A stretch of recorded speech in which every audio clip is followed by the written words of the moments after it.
अगर रात दिन पढ़ने के बाद भी नंबर नहीं आ रहे हैं और अच्छी रैंक नहीं आ रही है, तो ये वीडियो तुम्हारे लिए काफ़ी डेंजरस होने वाली है, क्योंकि शायद तुम एवरेज तरीके से पढ़ रहे हो। आई एम नॉट सेइंग कि तुम एक एवरेज स्टूडेंट हो। टॉपर और एक एवरेज स्टूडेंट के बीच में इंटेलिजेंस का फ़र्क नहीं होता है, एक राइट स्ट्रैटेजी का फ़र्क होता है। And specially I am talking for JEE 2027 and NEET 2027 students के लिए।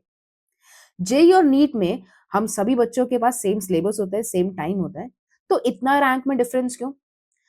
आज इस वीडियो में देख लेते हैं। ये वीडियो आपकी कोई मोटिवेशनल वीडियो नहीं होने वाली है।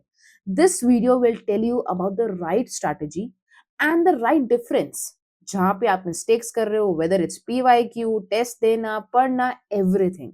सो वीडियो को एंड तक देखना and do like, share and subscribe to my channel, that is the chemistry book.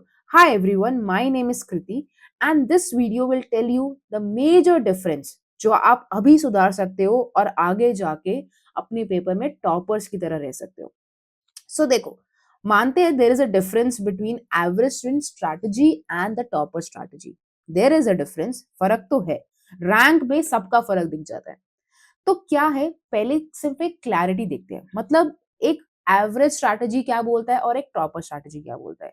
सबसे पहला, गोल।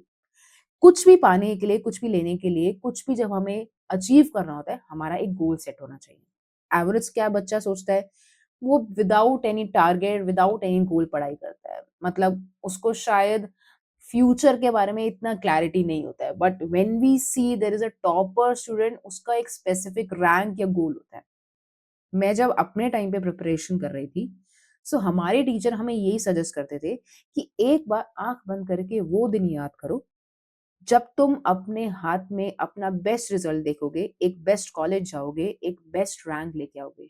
द पॉइंट जहाँ पे तुम वो आंखें बंद करके सोच सकोगे, वो कॉलेज के सामने अपने आप को देखोगे, वो अलग ही एक खुशी मिलेगी तुम्हें।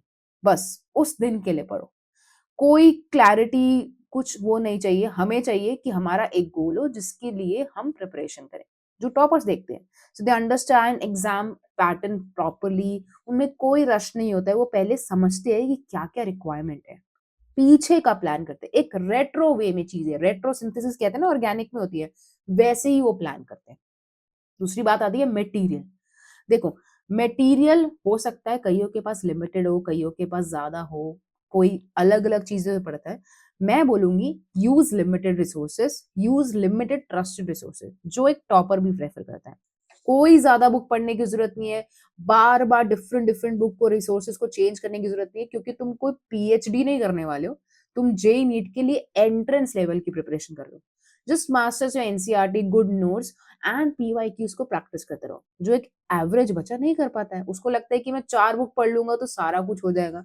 4 बुक से बेटर है 1 बुक पे फोकस करो, अच्छे से पढ़ो, अच्छे से प्रिपरेशन करो। बात आती है कॉन्सेप्ट बिल्डिंग की, द मोस्ट इम्पोर्टेंट थिंग, जहाँ पे हर बच्चे के पैर डगमगाते होते हैं।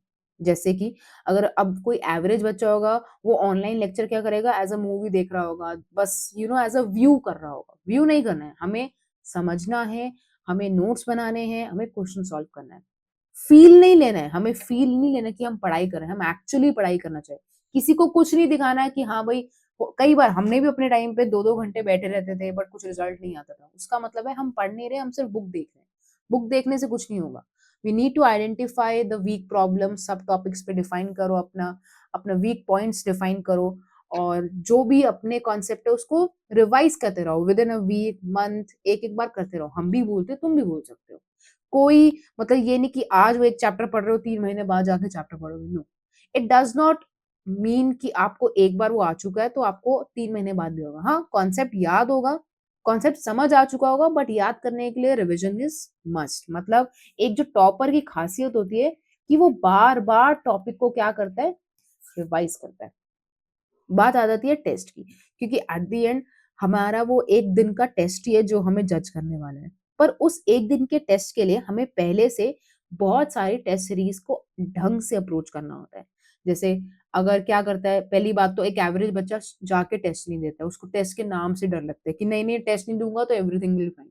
टेस्ट दो, हारो, नंबर कम लाओ, लेकिन अपनी मिस्टेक्स को एनालाइज़ करो और एक एरर बुक बनाओ। मैं हमेशा हर बच्चों को बोलती हूँ कि एरर बुक बनाना बहुत ज़रूरी है, जहाँ पे तुम अपनी मिस्टेक्स लिख रहे हो, बड़ा-बड़ा लिखो। For example you don't remember the concept of mole, तो एक बड़ी-सी डेफिनिशन लिखो और उसको याद करो। अपनी डिफिकल्टी लेवल तो सबके लिए ही है, सिर्फ तुम्हारे लिए नहीं है। तो ब्लेम करने से अच्छा है अपनी प्रैक्टिस करो। टाइम मैनेजमेंट इज़ लाइक ये हर बच्चे के लिए डिफरेंट होता है। आई डोंट से कि there is a particular time for every student.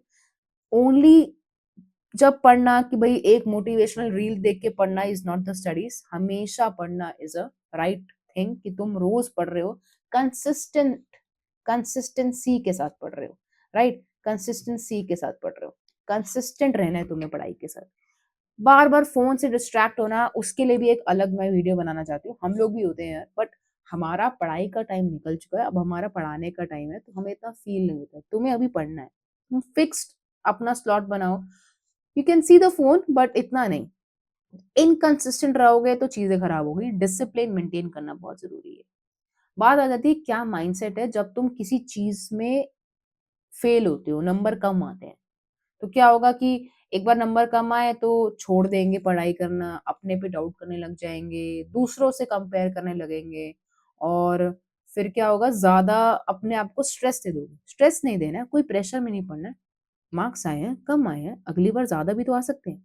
उस लो स्कोर को समझो कि लाइक वो क्यों तुम्हारे मार्क्स कटे, क्या तुमने सिली मिस्टेक्स की है या तुम एग्ज़ाम में प्रेशराइज़ थे जिसकी वज़ह से तुम क्वेश्चन ज़्यादा सॉल्व नहीं कर पाए हो। कौन से तुम्हारे वीक एरियाज़ रह गए जो कोई चैप्टर में कौन-सा कॉन्सेप्ट तुम्हारा क्लियर नहीं है, उसको समझो। कोई डरने की बात नहीं है, हर कोई बंदा हारता है और हार के जो जीतता है ना, वो ज़्यादा अच्छा पढ़ाई करता है। 2027 के लिए मैं सिर्फ एक बोलूँगी कि तुम लोगों के पास सिर्फ 1 साल बचा है।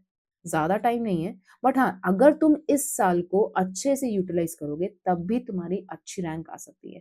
देयर इज़ इनफ टाइम जहाँ पे तुम कॉन्सेप्ट बिल्ड कर सकते हो अभी भी, 2026 के कॉन्सेप्ट स्ट्रॉन्ग भी कर सकते हो।